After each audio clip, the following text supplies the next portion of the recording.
This is the Speak For Yourself podcast featuring the best of Colin Cowherd and Jason Whitlock. I'm your host, Jason McIntyre. We made it through the whole week, and now Super Bowl week begins. It's Friday, everybody. So proud of our group today to survive without Colin Cowherd. Whitlock believes the Patriots' experience is the biggest advantage they'll have in the Super Bowl over the Falcons. Also, I would say this guy Tom Brady, kind of an advantage, like maybe. Eric Mangini, a.k.a. Mr. X's and O's, tells everybody how the packages will change on Julio Jones and that the Patriots will jam him at the line of scrimmage. Former Super Bowl champ Eric Davis tells us he believes right now Matt Ryan is playing better than Tom Brady. I'm going to go ahead and disagree a little bit on that one, right? I mean, Matt Ryan could have been the MVP, but seriously, better than Tom Brady?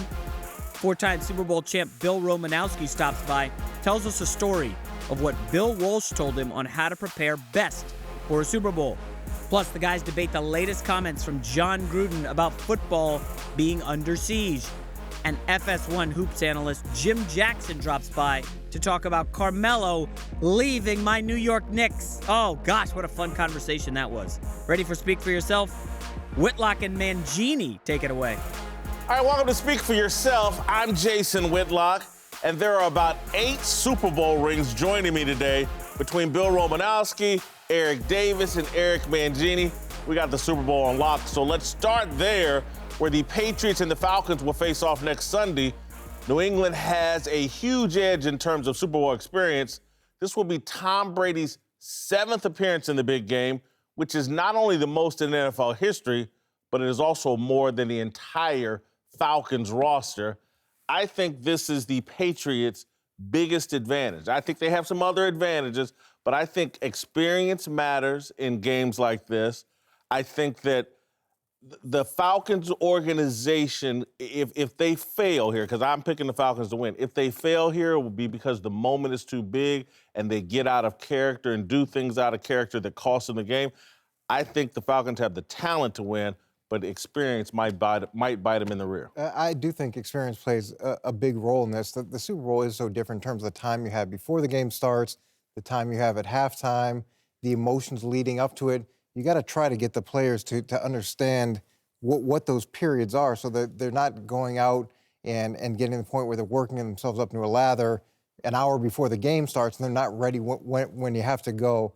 I think the other edge, experience-wise, is just the experience of the coaching staff in general.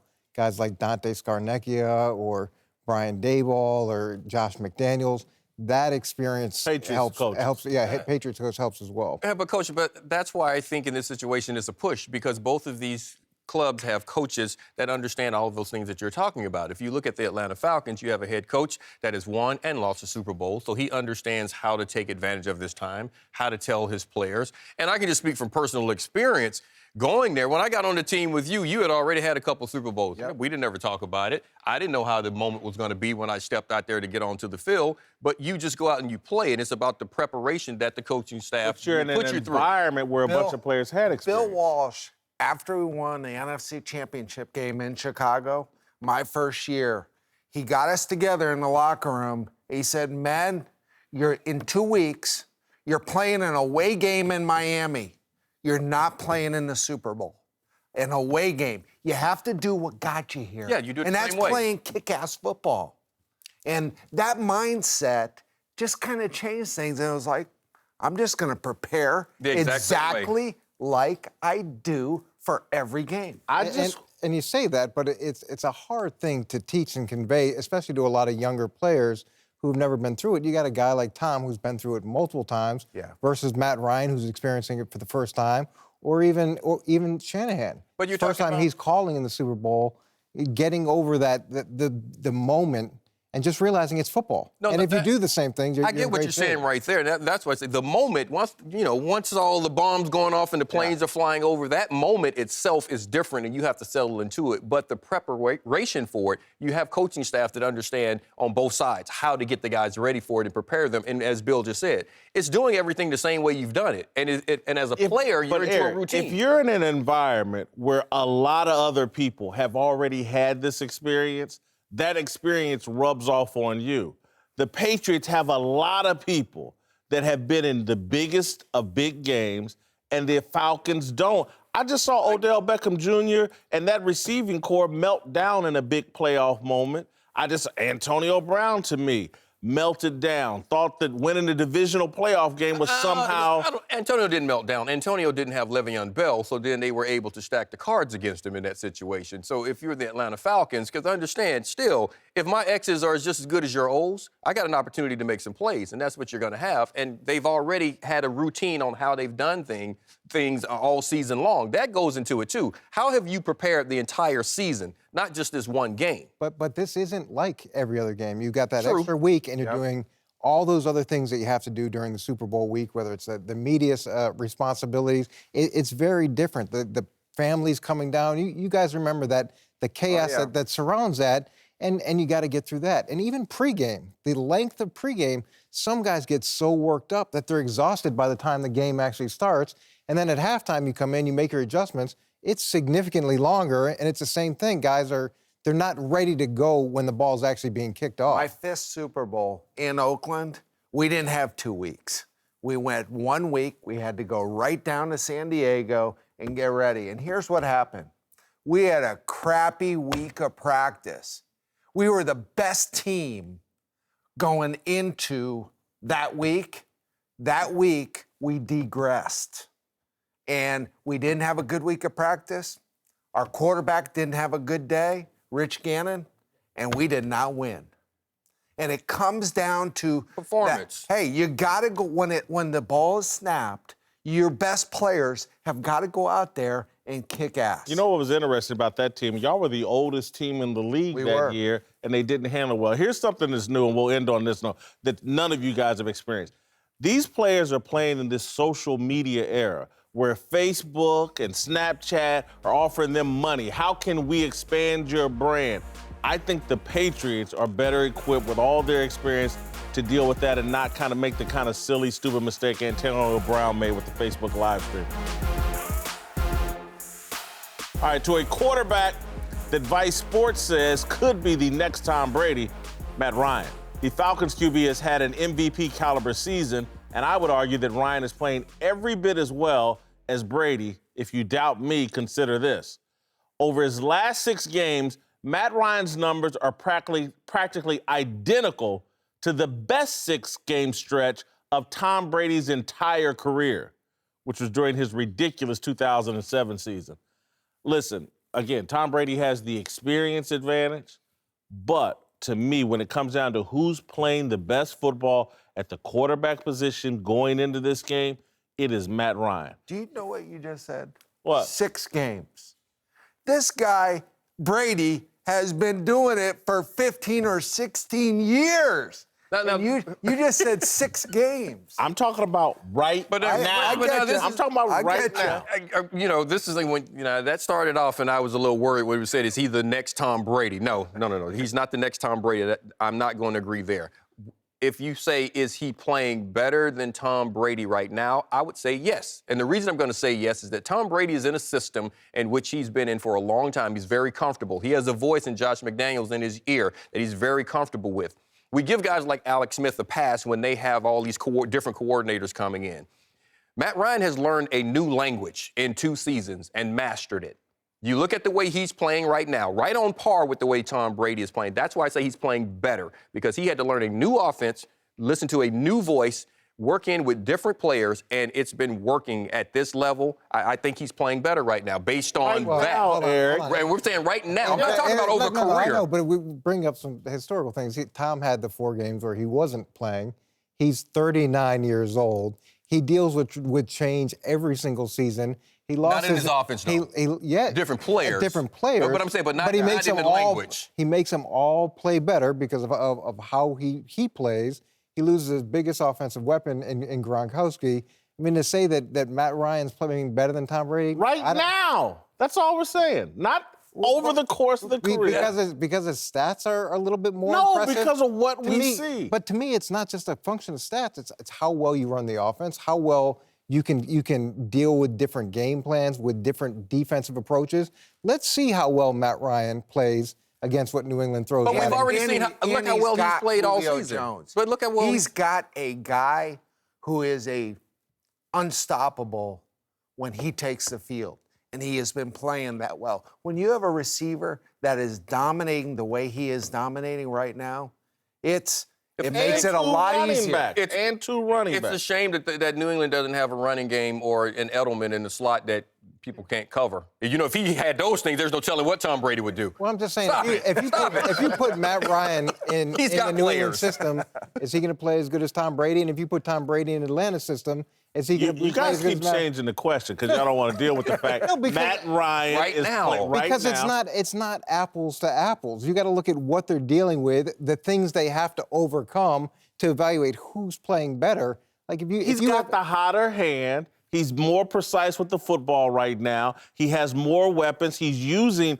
all of his weapons at a level we haven't seen anybody do. I'm just talking about right now. And Tom Brady's the greatest of all time. And he's in his second year within this offense. That counts for something. When we always give guys a pass saying that, well, they have to learn this new language and it's so difficult for a quarterback, for him to master it and play at this level, that's the reason I say it. How many great ones? How many great ones do you say all of a sudden go from really good to great in year 8?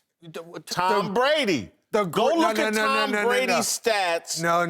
Go look at Tom Brady. Listen, go look at Tom Brady his first 6, 7, 8 years. They ran a different kind of offense. Their defense helped a lot. I'm not saying Tom Brady wasn't a terrific quarterback, but I'm just saying I've seen guys go from, man, he's really good, to like Randy Moss is there and you're setting all kinds of records, and the next thing you know, every year you're throwing for 30 and 40 touchdowns. That's where I think Matt Ryan may be sitting on. Eric, before you go, I want to ask you one question. I want to get to the nuts and bolts of this.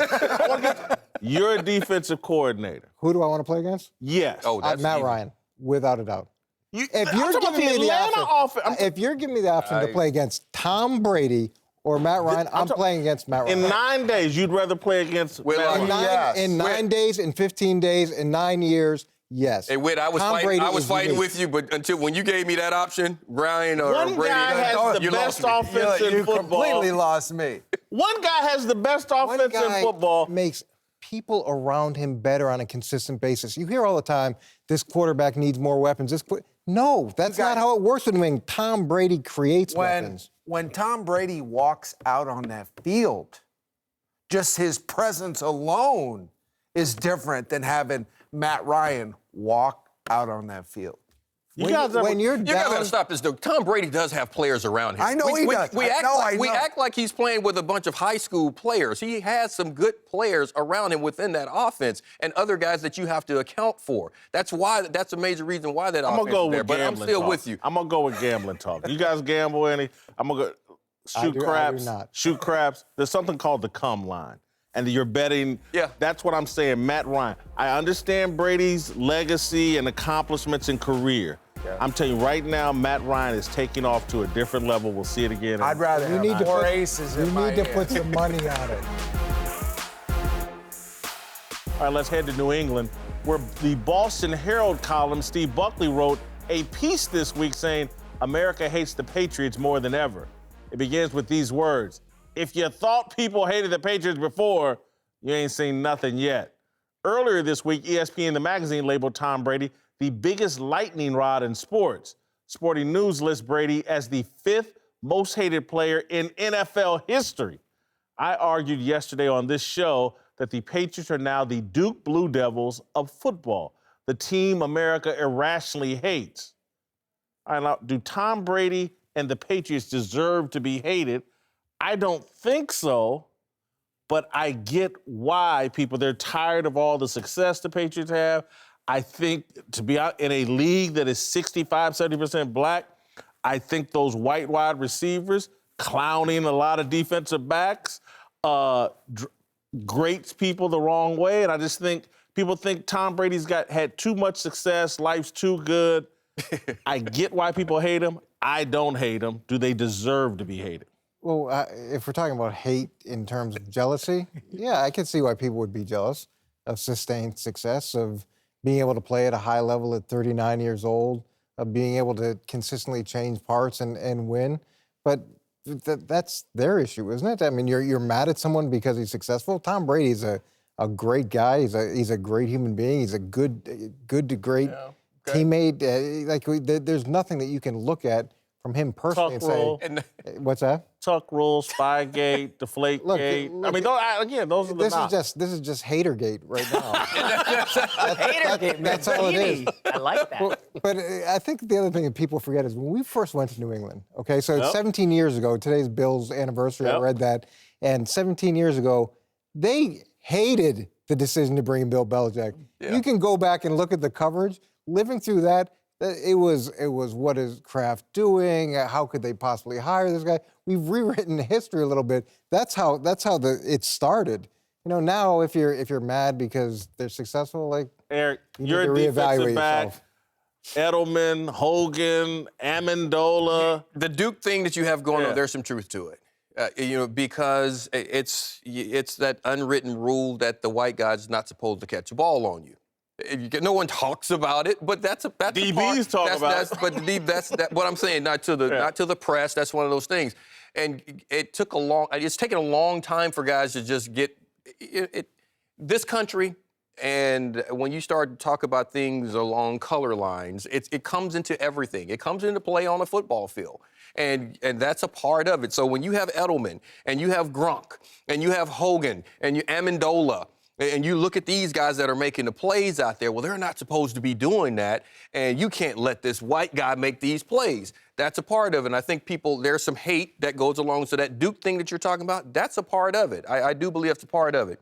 But the main hate, the man has gone to 7 Super Bowls. He's married to a supermodel.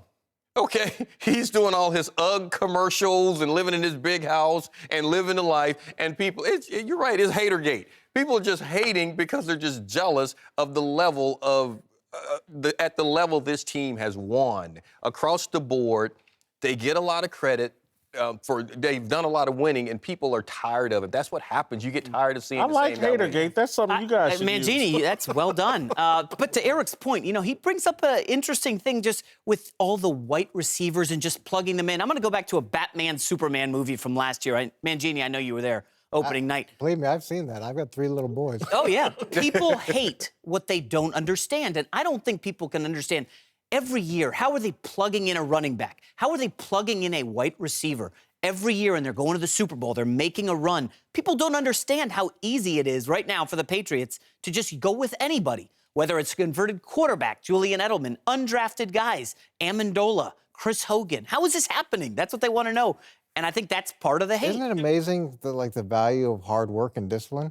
I mean, do you not understand that if you work hard and you're disciplined and that good things can happen and you can control your destiny? 30 other teams are saying we work hard too. But in the time. But that's the difference is they may work hard. Do they work smart? There's a lot of things that instead of hating, why don't you try to figure out what you can do to change the story, to change the narrative. Because it's too easy to hate. See, that you're rationalizing things, and that's what happens. That's how the hating comes. Jordy Nelson is a perfect example of talking to guys in the league, corners that are playing in the league right now. It took Jordy a long time, even after he was out just caking guys across the field for seasons. It took a long time for the guys to just sit down and say, I'm going to write his name down on this Pro Bowl ballot because he's legitimate. Why? Because, and I've heard it from guys in the league, this white receiver should not be able to do what he's doing. It's still one of those things. It's a stigma about certain positions, like you're not supposed to be able to play it at this level. And the Patriots tend to get what good organizations do, and what you talk about the value of good work. There are a lot of different systems that win consistently in this league. But what you do, you find the guys that can do what you need done. That the Patriots just find the players. It doesn't really matter. They find the players that can do what they want done. But now, some of that also, I'm going to go back to the whole racial thing. When you start looking at it outside in, you never see those guys run out of town. I mean, the Lawyer Malloys, the Ty Laws, the Richard Seymours. Danny Woodhead. But I mean, you don't. I mean, even Randy Moss, after the season he put up. Why? He was a model citizen. Why? So those questions start to get thrown up. But they get thrown out there. I don't think that's a part of it, but there is that perception. I think run out of town is a pretty rough narrative. I think at times, Drew Bledsoe, did he get run out of town? Yes, he did. Yeah, he did. He was making $100 million. No. I get your point. It's just for Bill, it's economics. And when you look at it, if he feels like a guy isn't worth what they're paying for him, he's going to move on from him.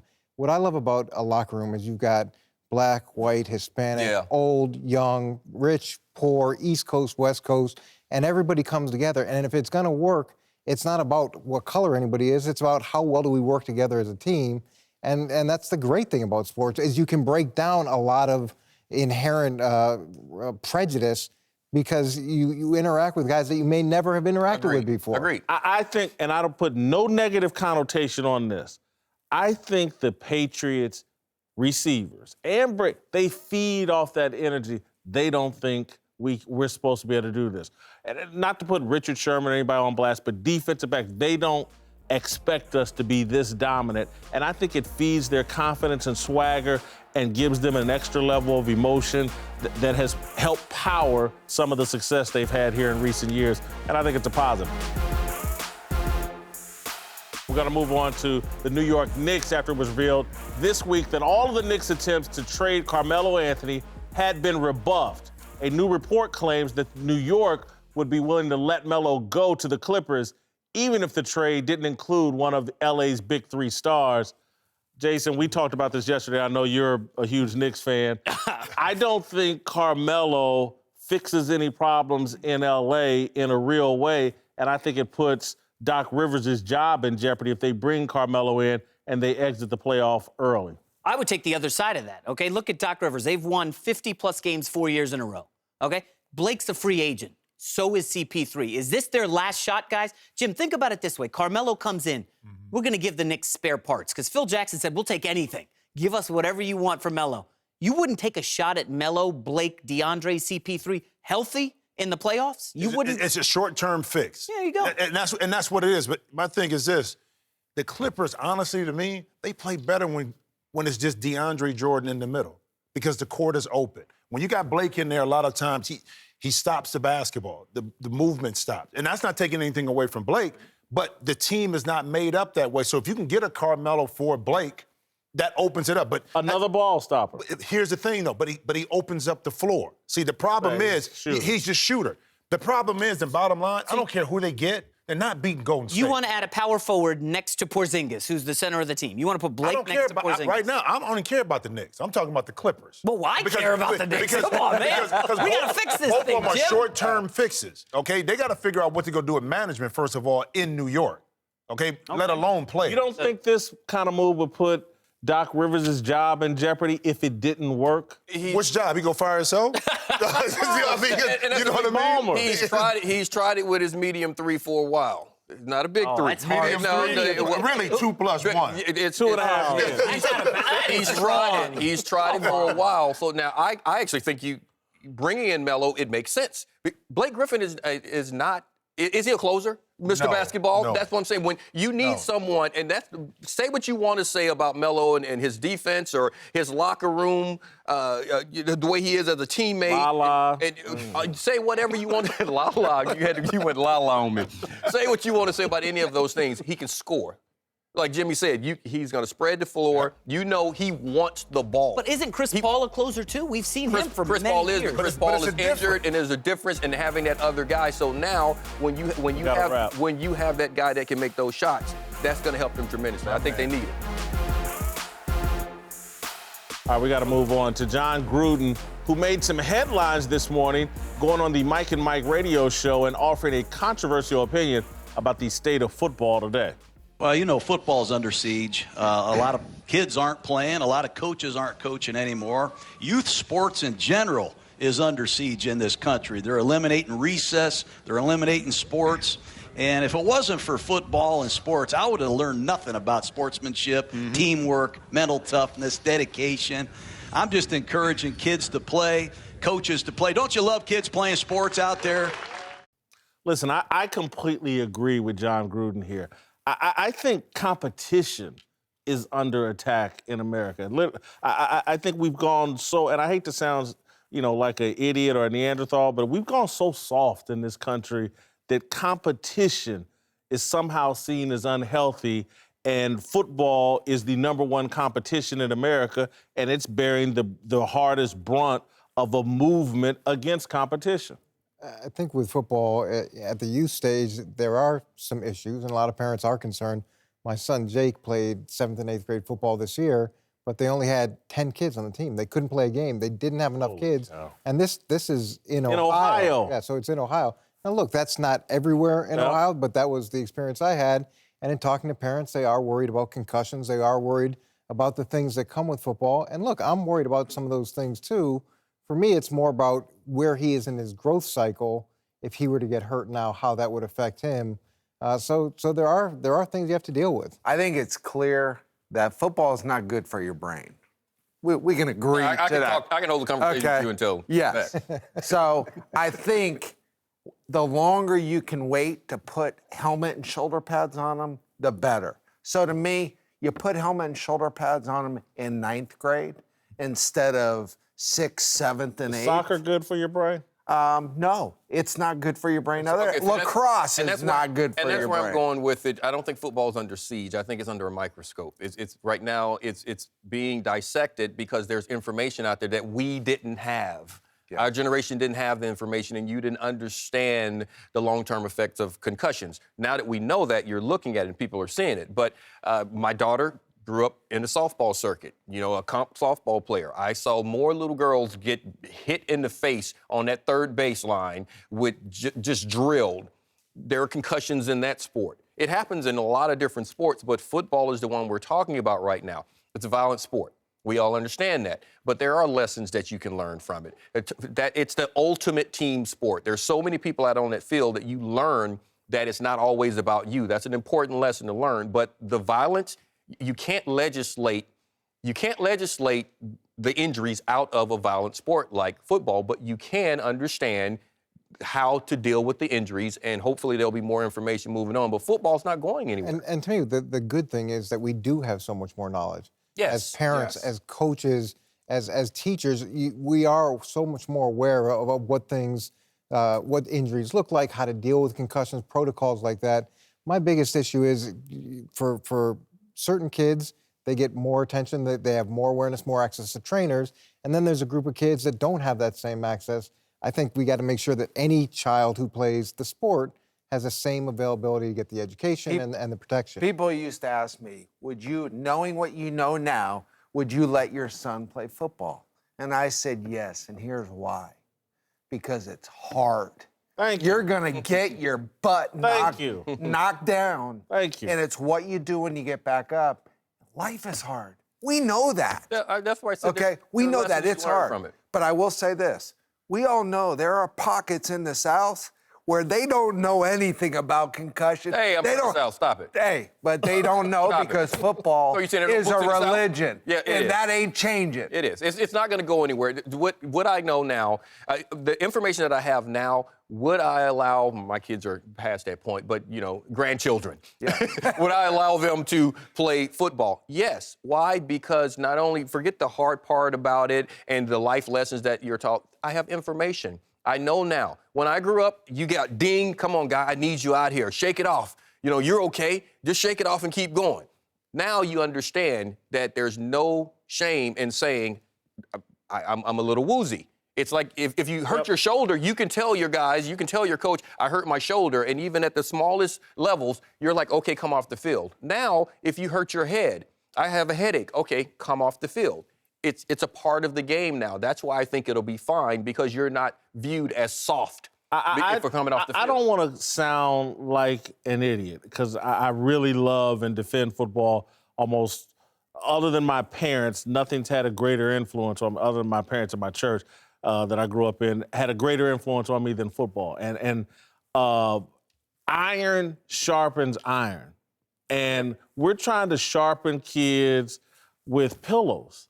And it just can't be done. And particularly when you start talking about the inner city and so many black boys with no male influence, football provides so much of that. And so all I wish that we had with this discussion is more context about the good that comes from football. Yes, there are risks, but there's a lot of good that comes from football. And to your point in the inner city, my biggest issue is those kids need the same protection that other kids are getting. Those kids need the same advocates that other kids have. Those kids need the same access to trainers, to pre-concussion evaluations.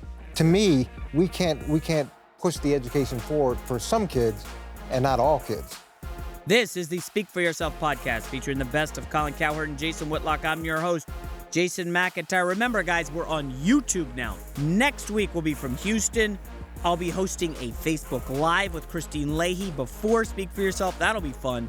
And then, of course, we'll be on at 5 Eastern. The podcast will be up as usual. We'll be on Twitter, Facebook, Instagram, all those fun social media outlets. Talk to you then.